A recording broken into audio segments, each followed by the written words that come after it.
Hello everyone, మనం ఈరోజు crochet ఫ్లవర్ని ఏ విధంగా స్టిచ్ చేయాలో చూద్దాము. వెరీ సింపుల్ అండి. ముందుగా మనం స్లిప్ నాట్ వేసుకోవాలి. తర్వాత చైన్ 6 వేసుకోవాలి. 2 3 4 5 6 చైన్ 6 తర్వాత మనం సర్కిల్ ఫామ్ చేసుకోవాలి. ఇలా సర్కిల్ ఫామ్ అయ్యాక 3 చైన్స్ వేసుకొని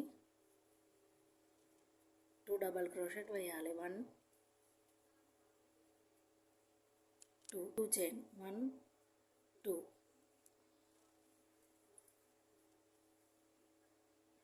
1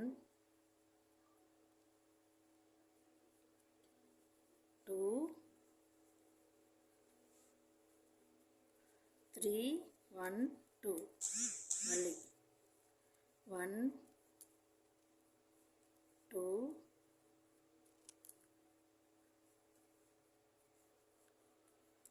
3 తర్వాత 2 చైన్స్. ఈ విధంగా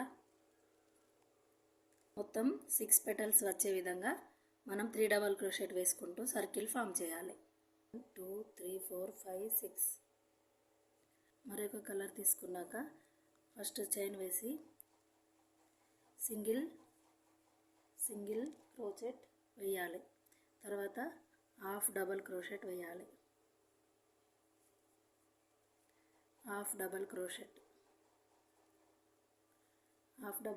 అయ్యాక 3 టైమ్స్ 2 డబల్ క్రోషెట్ వేయాలి. 1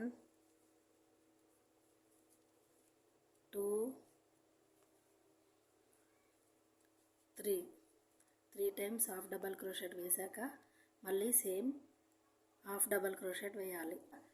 సింగిల్ క్రోషెట్ వేయాలి. ఈ విధంగా 1 పెటల్ అనేది రెడీ అవుతుంది. మళ్ళీ రిపీట్. ఫస్ట్ సింగిల్ క్రోషెట్, తర్వాత హాఫ్ డబల్ క్రోషెట్, తర్వాత 3 టైమ్స్ 2 డబల్ క్రోషెట్, 3 తర్వాత మళ్ళీ హాఫ్ డబల్ క్రోషెట్,